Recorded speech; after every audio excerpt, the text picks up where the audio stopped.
Hi Leo, welcome. And this is your reading. Be open-minded po, hindi po halos lahat makaresonate. Thank you nga po pala sa mga nagsusubscribe, sa mga bumabalik. Maraming pong salamat. Give me the message for Leo. Ano yung mensahe sa'yo? Give me the message for Leo. Ano yung mensahe sa'yo?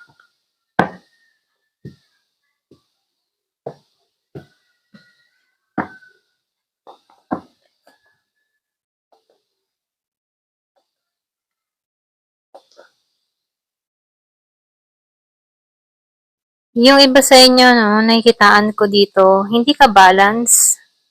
Merong gumugulo sa isipan mo. Yung iba, pwedeng merong mga problemang dumarating na kung saan ito yung nagpapagulo sa'yo, okay? So, meron din ako nakikita dito na financial na problema. Sa financial siya may problema dito.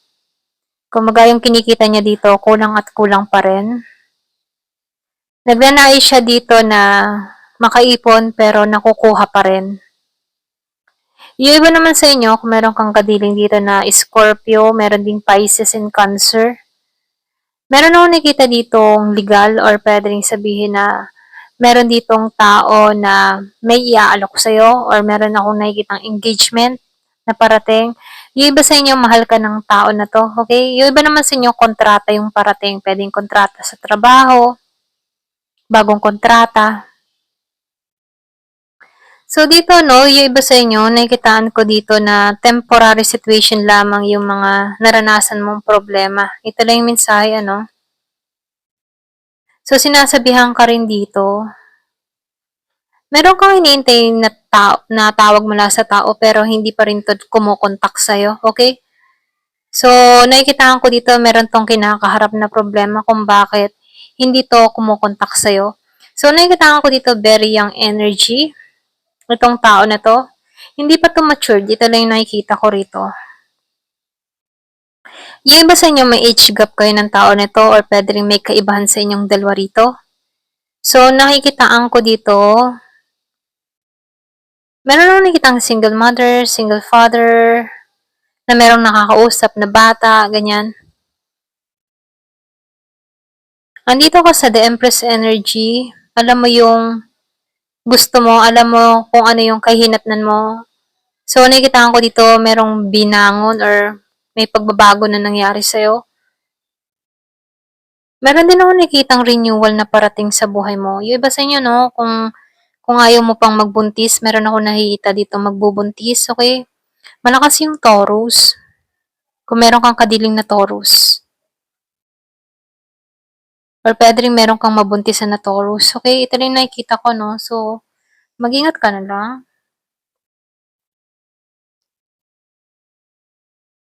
So, dito na nakikitaan ko dito, yung iba sa inyo, meron kang iniintay na tawag or pwede rin may apply ka abroad, naghihintay ka ng tawag dito.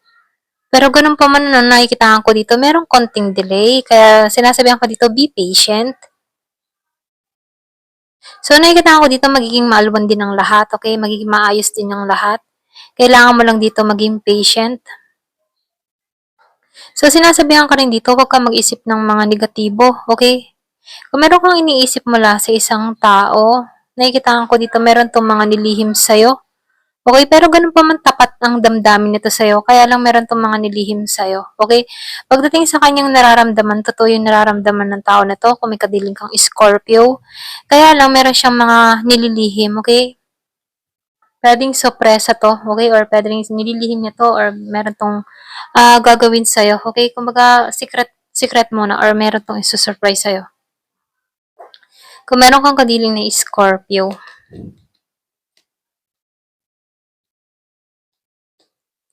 so, yung iba sa inyo, no, kung ikaw may nag-iintay for travel, parating na to. Kumbaga, meron lang konting delay, pero parating to. Be patient, ano, sinasabihan ka dito, huwag ka mawawalan ng pag-asa.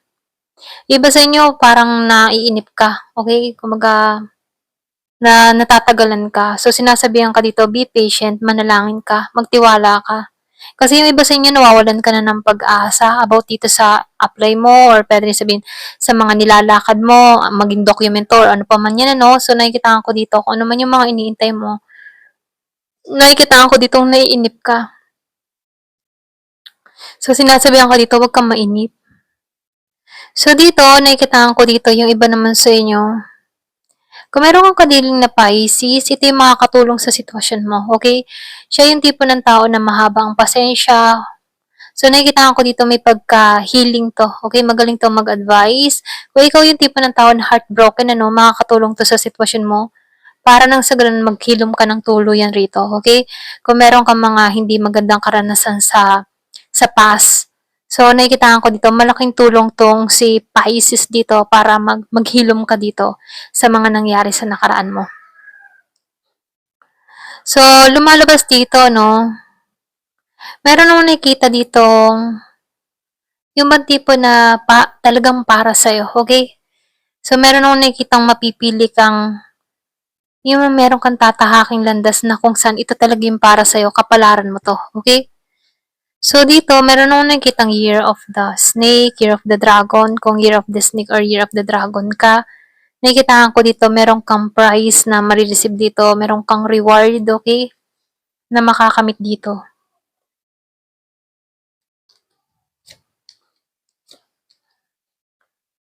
So, dito, no, nakikitaan ko dito, yung iba sa inyo, naghihintay ka ng tawag mula sa isang tao pero so nafi-feel ko dito 'no, wala kang idea pero may maririnig kang tawag mula sa taong ito kung meron kang kadiling na Libra.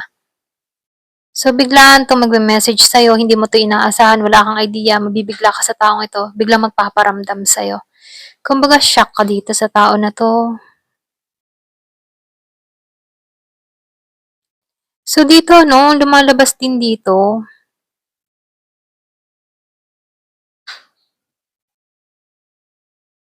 wala kang lakas ng loob dito. Ito rin nakikita ko 'no, meron akong nakikitang Leo. Kung meron kang kadiling na Leo or puwede ring meron kang sa birth chart mo na Leo, okay? Nakikitaan ko dito na pinanghihinaan ka ng loob or meron kang kadiling dito na Leo na pinanghihinaan ng loob sa'yo. Kasi dito, nakikitaan ko dito na meron ditong tao na ayaw ng renewal para sa taong ito. Kaya may panghihinaan ng loob siya rito, okay? Very young energy tong tao na to. Pwede rin sabihin na lagi tong dumedepende sa'yo, hindi kaya yung sarili niya dito.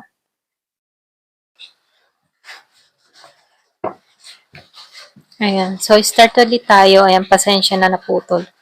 Ayan. So, nakikita ko dito, very young energy or pwede rin sabihin na meron ka ditong tao na palaasa sa'yo. Okay?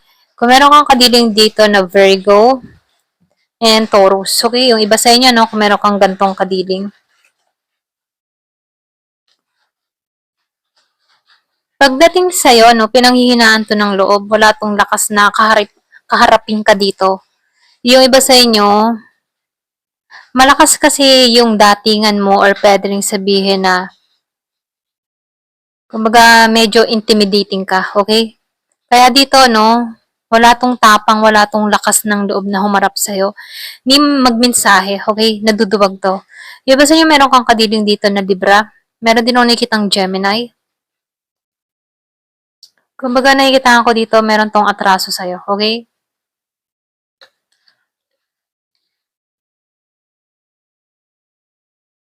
So, nakikitaan ko dito, no, meron akong nakikita ditong taong hindi makaalis kung meron ditong nag-apply abroad, travel. So, hindi pa to makaalis-alis. Meron akong nakikitang hadlang pa, okay? Meron pang mabigat na energy or pwede rin nagbabalak ang mga ibang bansa dito pero hindi matuloy-tuloy, okay? So, meron akong nakikita ang bigla ang nangyari sa iyo.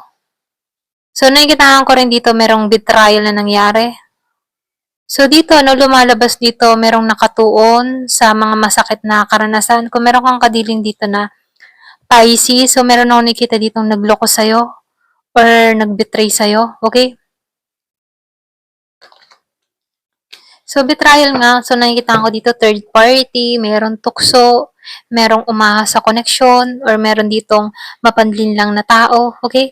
So, yung iba sa inyo, kaibigan mo rin to, or pwede rin sabihin kilalang kilala mo rin yung naging third party dito. So, nafe-feel ko dito, kaya nawala ng passion tong tao na to sa'yo dahil dito sa umahas dito, may tukso, okay? So, nakikita ko dito very innocent ka, okay? Kahit itong tao na nagloko sa'yo, hindi ka pa rin ito makalimutan. Iba ka. Ayan, ito rin nafe-feel ko, no? So, yung iba sa inyo, meron kang kadilang na Gemini na nagloko sa'yo. Okay? Or pwede rin meron third party na Gemini dito. Okay? Kung meron kang kadiling na ganito. Okay? Ayan, ito lang nakikita ko sa'yo. Ayan. Thank you for watching. Love and peace.